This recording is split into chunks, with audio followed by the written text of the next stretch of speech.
Chapter 1. The Grave That Refused to Stay Closed. The ocean never learned how to forget, and neither did the ship it cradled, like a secret it could not confess. Down where daylight thins into a blue rumor, the Titanic slept without dreaming. Not rest, never rest, but a waiting that'd wait, a stillness that pressed outward like breath held for a century. The sea wrapped her in cold the way a shroud wraps a body. Careful not to tear, careful not to wake what lay beneath. Rust bloomed slowly along her skin, a red frost creeping from wound to wound, each flake of memory loosening its grip. They called it a wreck. The sea called it a guest. Currents passed over the bow as softly as hands smoothing hair. Fish threaded the grand staircase where music once climbed the walls. The chandeliers had fallen and shattered, their glass scattered like frozen stars along the silt. Yet the shape of the ship endured, enormous and patient, as if the dark itself had learned her outline and refused to let it fade. Above, the world aged. Wars rose and burned out. Cities learned new names. Children grew old and died, never knowing the sound the Titanic made when she split, a sound too deep for ears, a sound that sank straight into bone. But here, in the pressure where time folded inward, the moment of impact never quite ended. The ship was always arriving at the seafloor, always breaking, always holding the last scream inside its ribs. Divers would later say there was a smell impossible as that was iron and old smoke, a tang like wet pennies and extinguished candles. Instruments never recorded it. Only lungs did, only throats tightened by instinct. Some said it was memory leaking into flesh. The first human lights to find her in decades cut through the dark like blasphemy. They trembled. They wavered. The Titanic did not move. But something in the water seemed to recoil, as if the sea itself flinched at being watched. Sediment lifted in slow veils, revealing and concealing in the same breath. T's in the shape of railings. The curve of a lifeboat davit bent in surrender. A voice crackled through the submersible, hushed without instruction. "Jesus," someone whispered.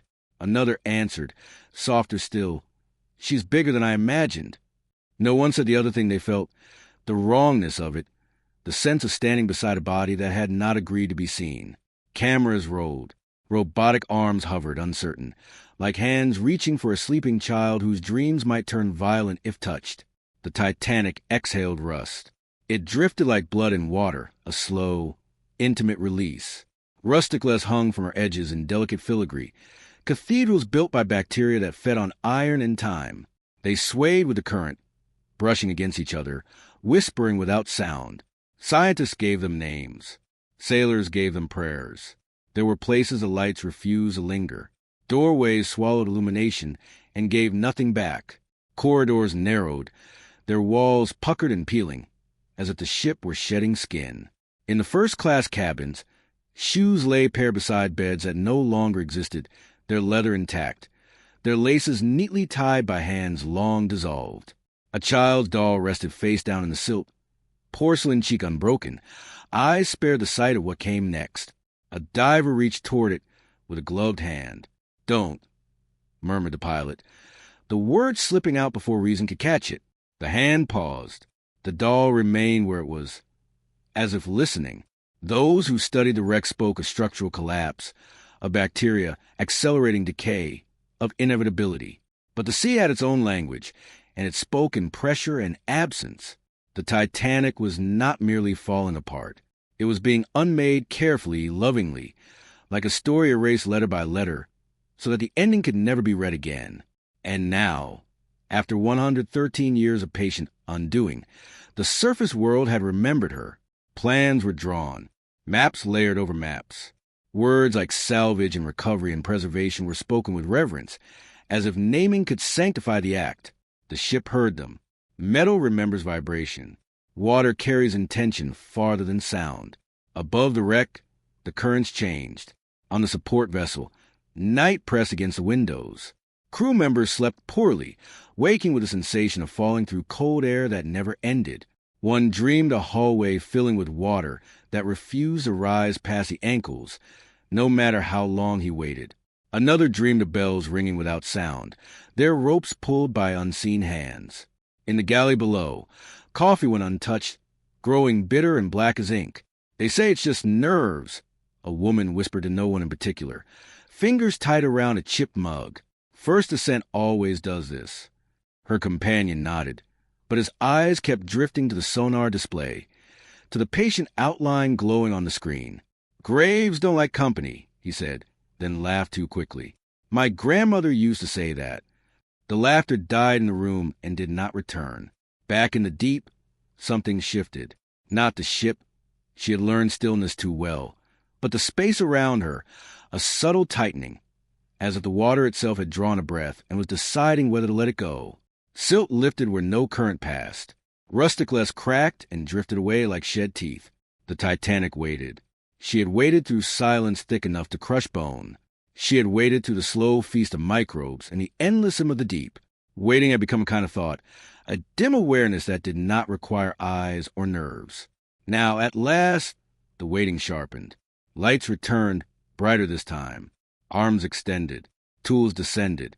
Somewhere within the wreck, a door that had never opened after the sinking finally gave way, collapsing inward with a sigh that stirred the water like a held breath released. From the dark behind it, a pocket of air escaped. Air trapped since 1912, blooming upward in a silver cloud before vanishing into nothing. On the surface, a technician stiffened. Did you see that? See what? Nothing, he said, and wiped his hands on his trousers. Just thought I did. The Titanic did not curse in the way stories promise. She did not rage. She did not reach. She simply remained immense and attentive, as the first careful touch brushed against her skin. Rust drifted, water stilled, and far below, in a place where time had learned to kneel, the grave that refused to stay closed began, at last, to open its eyes. Chapter 2, Iron Bones and Salted Souls. The first sound was not heard but felt, a vibration that passed through bone before it reached the mind, as if the sea itself had struck a bell made of grief. The Titanic's hull was no longer a body of steel. It was a skeleton, iron bones hollowed by time, gnawed by patient mouths that did not chew but dissolved. Where strength once lived, there was now lacework, ribs thinned to threads, plates eaten into fragile scripture by salt and silence. The ship endured only by habit, held together by the memory of being whole. Rusticless draped her like funeral moss, each one alive, each one feeding.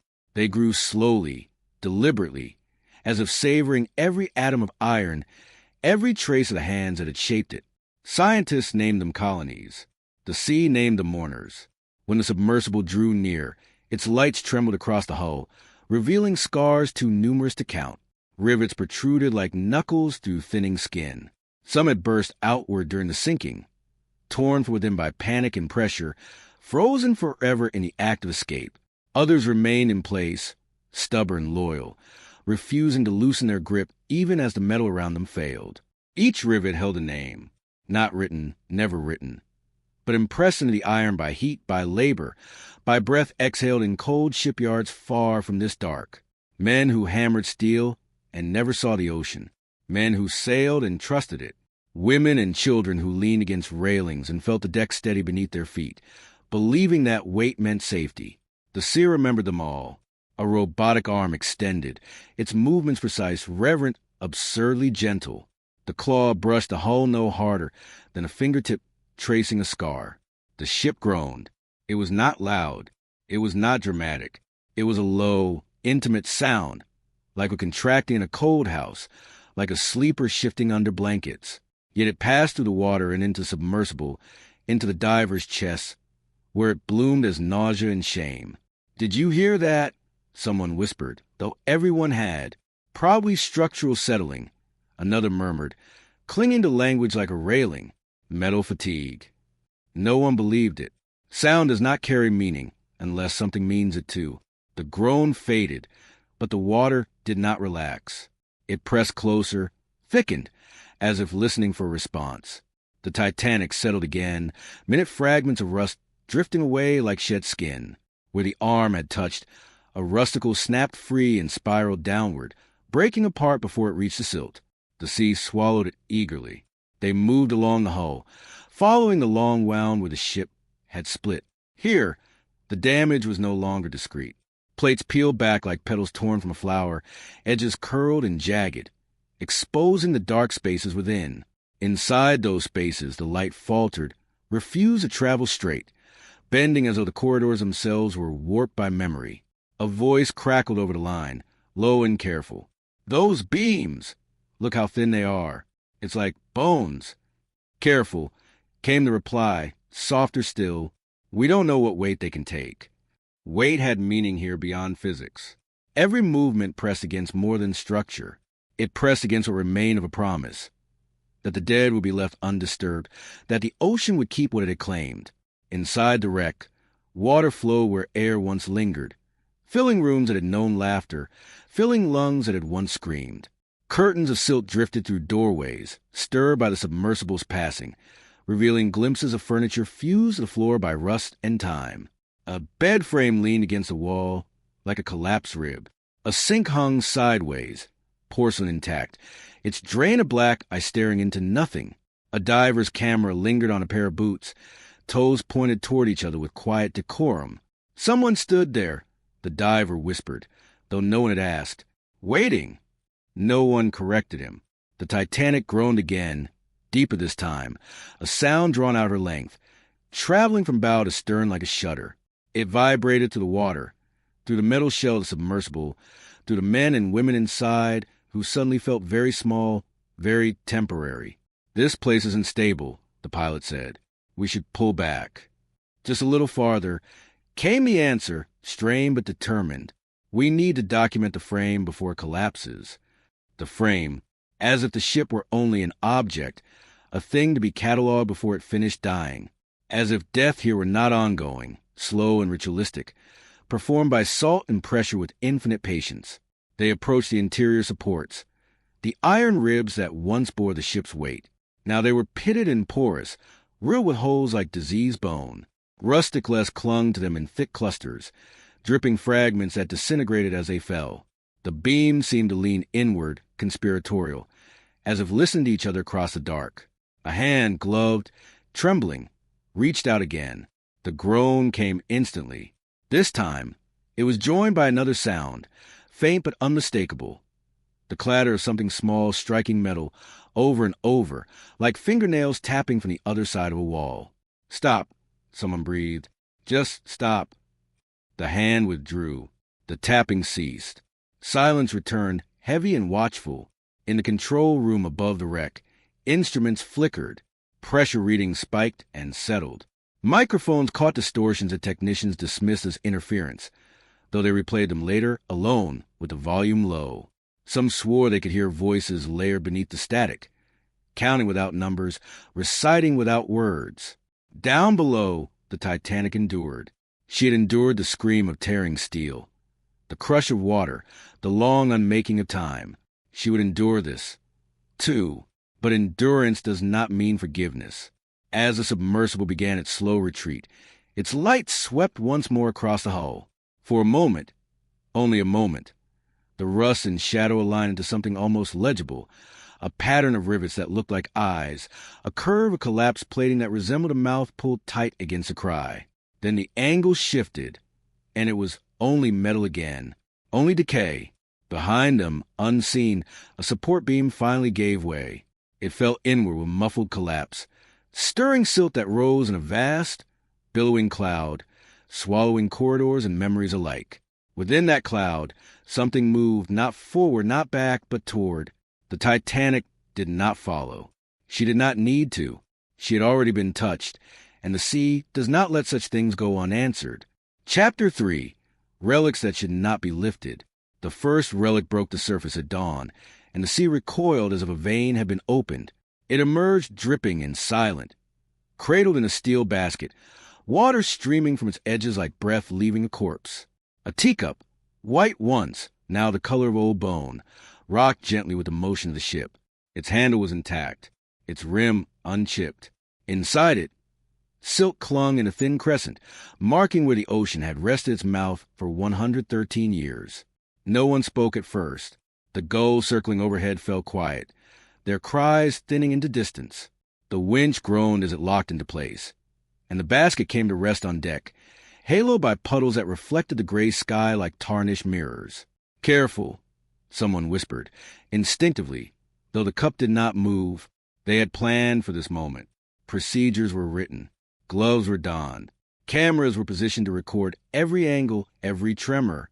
Yet the air felt wrong, too still, too attentive, as if something unseen had leaned closer to watch what would happen next. The teacup was lifted. Water spilled from it in a thin stream, darkened by sediment and time. As it drained, the smell rose again, that faint, impossible scent of iron and smoke and extinguished warmth. One of the crew turned away sharply, pressing a hand to his mouth. "You smell that," he murmured. "No," said another, too quickly. "You're imagining it." But imagination does not cling to the back of the throat. Imagination does not make hands tremble. More artifacts followed. A leather shoe, its laces still tied, the tongue folded inward as if to keep something from escaping. A pocket watch fused shut, its face clouded. Its hand stopped an hour no one alive could remember. Unopened letters sealed with wax long dissolved. The paper miraculously whole, their words still sleeping inside. Each object arrived wrapped in water and reverence. Each was catalogued, photographed, measured. Names were assigned. Numbers replaced stories. The language of science tried to make the moment manageable. It did not succeed. Those who touched the relics felt it first in their backs, a prickling sensation between the shoulder blades, as if a gaze had settled there and grown comfortable. They shifted, glanced over their shoulders, laughed nervously at nothing. The deck was empty. The sea stretched outward, indifferent and endless. Still, the feeling remained. A woman assigned to conservation cradled one of the letters in her gloved hands, lowering it into a tray of distilled water. Her movements were slow, precise, devotional. As the paper darkened, ink began to bloom faintly beneath the surface, strokes loosening after a century of restraint. "Someone loved someone," she whispered, unable to stop herself. Her colleague glanced up. "We don't know that." She nodded, but did not look away. They always do. That night, sleep came in fragments. Crew members dreamed of drawers that would not stay closed, of objects shifting when backs were turned. One dreamed of a teacup rattling on a saucer, though there was no table beneath it, only black water stretching down forever. Another woke convinced he had heard footsteps on the deck, slow, measured, wet. The artifacts were stored below, sealed in containers, guarded by locks and protocols. Yet the ship felt fuller, heavier, as if it had taken on passengers it could not see. The hum of machinery seemed to carry undertones, rhythms just off from human intent. Doors creaked open where no one had passed. A clipboard slid from a table and struck the floor with a sound far too loud. "Probably the swell," someone said, but the sea was calm. On the third day, a shoe went missing. It had been logged, photographed, placed in a container with 3 others. When the container was open again, for space to stare back, empty and accusing, the lid showed no signs of tampering. The locks were intact. "That's impossible," the supervisor said, his voice thin. They searched the ship methodically at first, then desperately.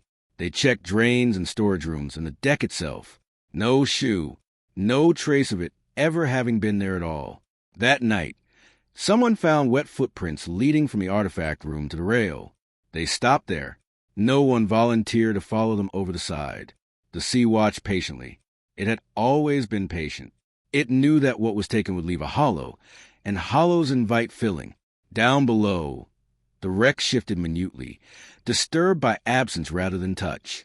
A space where an object had rested for more than a century now lay bare, exposed to water that felt suddenly unfamiliar. Memory does not like to be moved. On the 4th day, a man refused to go below decks. He stood on the open deck staring at the horizon, his face drained of color. "It's not over," he said when pressed. "It's counting." "Counting what?" someone asked. "Returns," he whispered. They laughed it off later, but no one slept easily after that. The artifacts seemed to hum in their containers, a vibration too low to hear, but strong enough to feel through the soles of boots. Instruments flickered again, brief and unexplained. A camera left running overnight captured nothing but darkness, and at one point, the soft scrape of something being dragged just out of frame. On the fifth morning, a teacup was found shattered on the deck. No one could explain how it had been removed from storage. No one admitted to touching it. The pieces lay arranged in a loose circle, the handle placed carefully at the center like an offering. Seawater pooled among the shards, though the deck was dry. A hush fell over the crew. "We should put them back," someone said. It was not a suggestion. Silence answered. Protocols were reviewed. Risks were weighed. The cost of retrieval versus the cost of return was discussed in careful tones that avoided the word curse at all costs.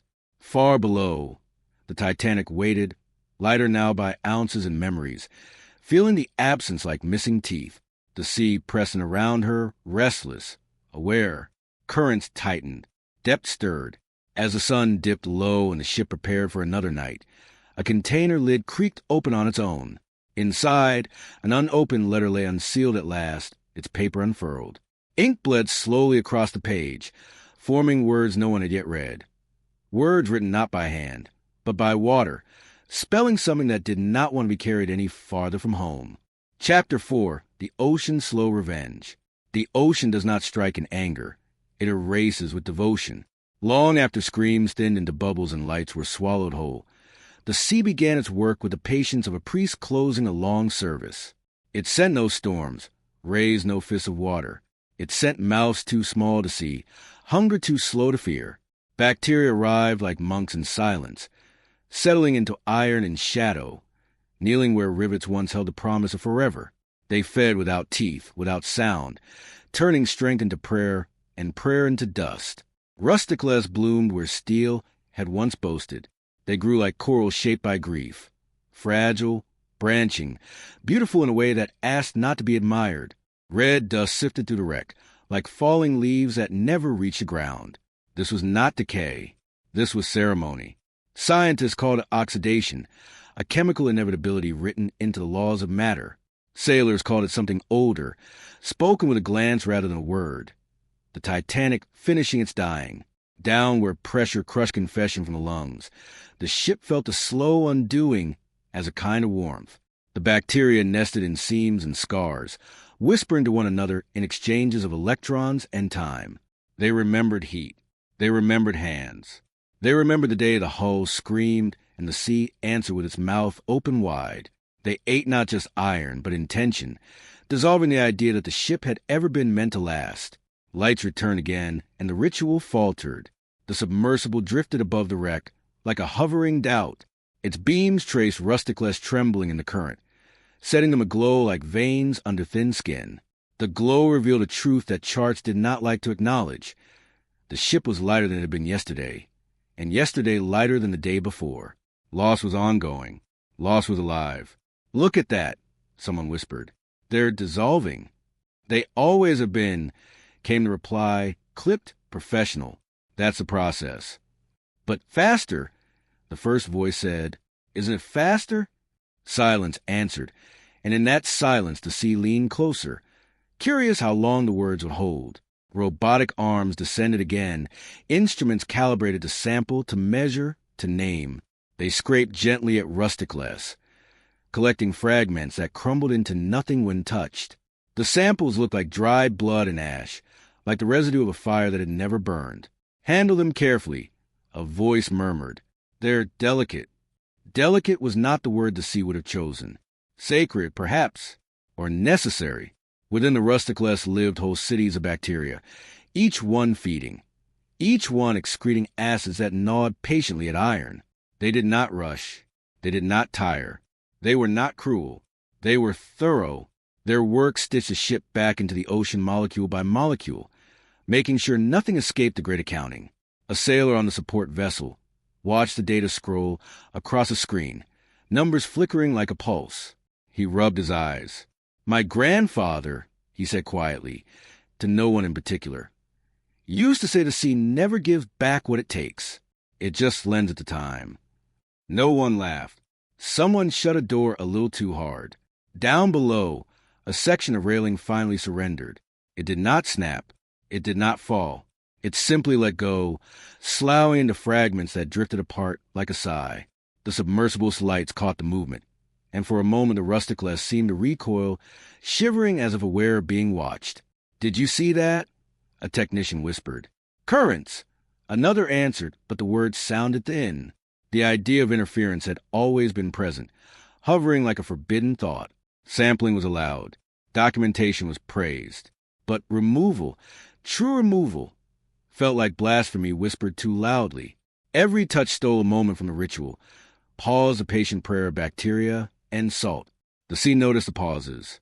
Currents shifted in subtle ways, tightening around the wreck, pressing silt into spaces it had never filled before. Pressure readings hiccuped.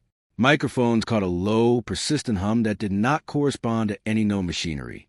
It was almost rhythmic, like breath measured over centuries. Probably tectonic. Someone said, though tectonics did not explain the way the sound seemed to circle. A biologist leaned closer to the feed, her face pale in the glow.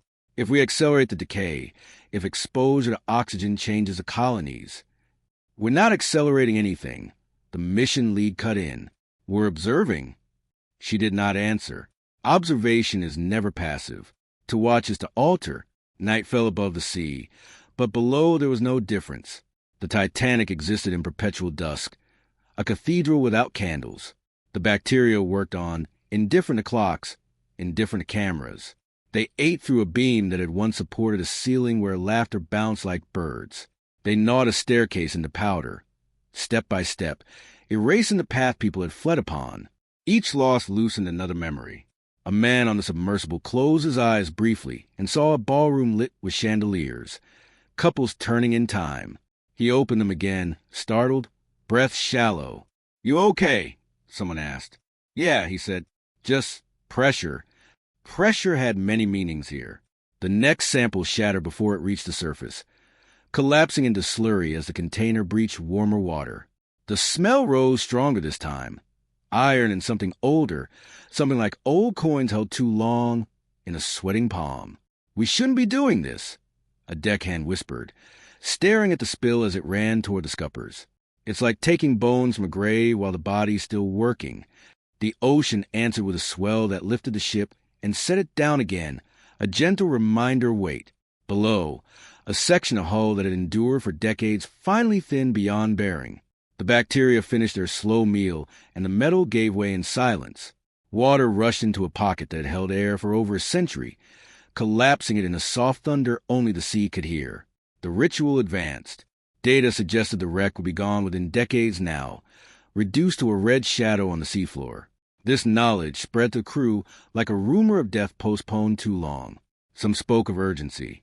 Others spoke of respect. All of them felt the clock, ticking without hands. "If we don't preserve it," someone argued softly, "there'll be nothing left." "There's plenty left," came the reply, quieter. "Just not for us." As the submersible prepared to ascend, its light swept one last time across the bow. Rusticless swayed, shedding fragments like petals. The ship seemed smaller than it had been that morning, thinner, as if exhaling itself into the dark. For a moment, only a moment, the bacteria's work revealed a shape beneath the rust, a word etched by absence rather than presence. It was not legible, not truly, but those who saw it felt the meaning settle heavy in their chests. Enough. The lights dimmed. The submersible rose. Behind it, the sea closed ranks, currents knitting back together, pressure smoothing the wound of observation. The bacteria resumed their hymn, unbroken now, feeding on iron and interruption alike. Far above, as the ship rolled gently under the stars, a thin red dust drifted up from the depths, staining the water like a slow, spreading bruise, an omen that the ritual had noticed the hands that tried to hurry it, and would answer in its own time. Chapter 5, when the wreck finally vanishes. The future arrived as a quiet certainty, heavier than any storm, and it whispered that one day there would be nothing left to find. Not steel, not bone, not even red dust drifting like a bruise through the water. Only a hollow in the dark where something vast had once remembered itself. The Titanic would not collapse in spectacle. She would then soften, loosen, and then, like breath in winter, simply fail to remain. Those who studied the wreck spoke of timelines now. Decades, perhaps less. The numbers moved with every descent, every light switched on, every sample disturbed. The ship was no longer a body, but a dwindling idea, a rumor sustained by pressure and patience. Down below, the ocean listened to these calculations with ancient amusement. The wreck lay quieter than it ever had.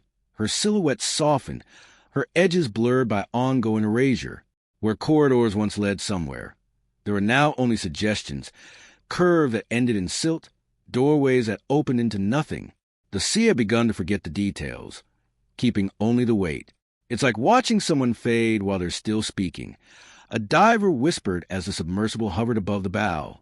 "Don't say that," came a reply, hushed but sharp. "She's not." But the sentence died. Language failed where loss continued. Every salvage plan now carried a tremor of desperation. To retrieve was to race the sea. To preserve was to pretend that glass cases could replace water, that memory could survive being moved. Each artifact lifted felt lighter than the last, as if the ship were loosening her grip on her own story, letting go piece by piece. Negotiation became the unspoken truth of every descent. They negotiated with pressure, with corrosion, with the narrowing margin between presence and absence. They negotiated with ghosts that did not speak, only waited. And waiting here had always been a form of victory. A submersible drifted low along the seafloor, its light skimming the silt where the stern had once reared like a wounded animal. That drama was gone now. The stern had softened into a mound of collapsed metal and memory, its violence digested by time. "She's calmer," someone murmured. "No," said another, quieter still. "She's almost finished."